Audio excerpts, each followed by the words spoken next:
আচ্ছা, তুমি কি তাহলে ফাইনাল সিদ্ধান্ত নিয়ে নিছো যে বিয়ের সাথে ছাড়া থাকবা?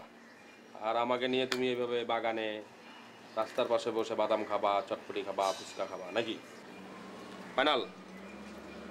কেন তুমি পারবে না? তুমি নিলে তো আমাকে পারতেই হবে, ঠিক না? আচ্ছা, তোমরা যে এই নাটক বানাও, এই আর্টিস্টটা কি প্রফেশনাল না নন প্রফেশনাল? এগুলো আসলে বস জানো, বুঝছো? এগুলো নিয়ে আমি কোনো ব্যাপারে হস্তক্ষেপ করি না তো। কে প্রফেশনাল কে নন প্রফেশনাল এগুলো আমি আসলে জানিও না। কিন্তু হঠাৎ এই প্রশ্ন কেন?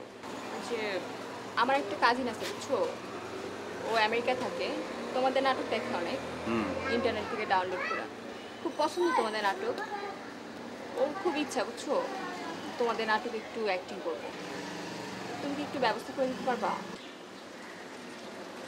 দেখো, এগুলার বিষয় তো আমি কখনো জানিও না, জানার চেষ্টাও করি না। সবই তো বস দেখে, বসের সিদ্ধান্ত অনুযায়ী হয়।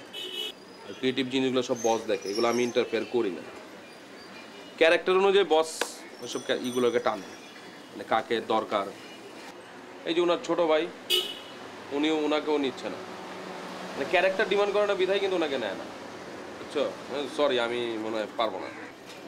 আশ্চর্য, তুমি বললে একটু রিকোয়েস্ট করলে বুঝি উনি শুনবে না? তুমি একটু বলে দেখো। সরি, আমি এগুলো পারবো না, বুঝছো না? এগুলো সব বসের উপর ডিপেন্ড করে।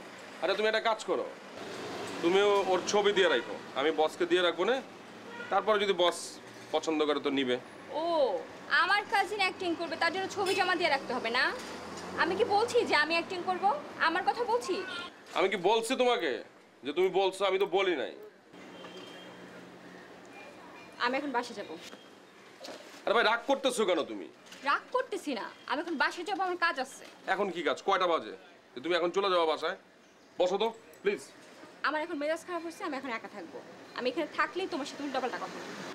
মেজাজ ঠান্ডা করো। আমি এখন বাসে যাব। তোমার উঠতে আবার এখন বসো, বসো। আমার একা যেতে দাও। একটুতে কিছু হইলেই মানে খেয়ে পাঠাই বা বুঝলাম না। ছিল, আমার একটা ছোট্ট উপকার করতে পারবেন? ছোট্ট নি না বড় চাই করতে হবে? না না, ছোট। ছোট্ট উপকার কোন? এটা আর কন লাগে ভাই? আন্নে আই আন্নে ছোট ভাই না? আন্নে খালি কন কি উপকার করতে আই করতেছি। মানে আমার একটা ভাই আছে, বুঝছেন? ফিডে লাগাইতে হইব? আরে না, সব জায়গায় সন্ত্রাসী না আসলে। মানে আমার একটা ছোট ভাই আছে, বুঝছেন? তো আমার অনেকদিন ধরেই বলতেছে, এখন আমি নাও বলতে পারতেছি না, হাও বলতে পারতেছি না। কি যে করবো আমি বুঝতেছি না। টিয়া কত চাইছে আন্নার তাই? টাকা পয়সা না, মানে ও আচ্ছা, আপনারা তো ধরেন স্ক্রিপ্টিং করেন ঠিক না বসের সাথেই? তো ওইখানে তো কিছু নতুন আর্টিস্ট নেন, ঠিক না? তো আমার ওই ছোটো ভাইটার অনেক দিনের শখ একটু অভিনয় করবে। তা আপনি যদি একটু... কোন মঞ্চে কাজ করছে? না ভাই, মঞ্চে টঞ্চে কাজ করে নাই, বলছে দেখে আমি আসলে কি করব বুঝতেছি না। একবারে প্রেশার লই কাম করুন তো একটা জামিলা, তারপর আই বসের লগে আলাপ করি চাই। জিল্লু প্রেশার না, ফ্রেশার। ভাই ওই একই কথা হইলো তো, নতুনদের লই কাম করুনটা একটা ঝামেলা, বুঝছেন নি? আই বসের কইতে পারি কই চাই তোমার। আপনি একটু তাহলে আমি ওকে আসতে বলবো। কালকে আইতে কোন আই হাতের স্কিনটা টেস্ট করি। Skin test? মানে ও তো দেখতে সুন্দর, লম্বা চড়া আছে, স্কিন টেস্টে তো আসলে দরকার হবে না মনে হয়। বাইরে সামনাসামনি একরকম দেয়া যায় আর ফ্রেমের ভিতরে আর একরকম দেয়া যায়, বুঝছেন নি? মিডিয়াতে বহুত সুন্দর সুন্দর ফলাইন আছে না, কিন্তু অ্যাক্টিং করতে পারে না। অ্যাক্টিংটা জানতে হবে তো। কিন্তু আমার বিশ্বাস ও পারবে। আন্নের কি খুব কাছের আত্মীয়? কাছেরও না আবার দূরেও না, বাট মানে বলা যায় কাছের আবার, বুঝছেন? আমার খুব ক্লোজ, বুঝছেন? দুঃসম্পর্কের নিকট আত্মীয় কেন? জি জি জি।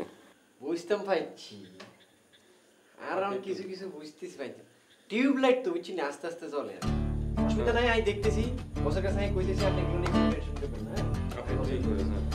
থ্যাংক ইউ জিল্লু। আরে ভাই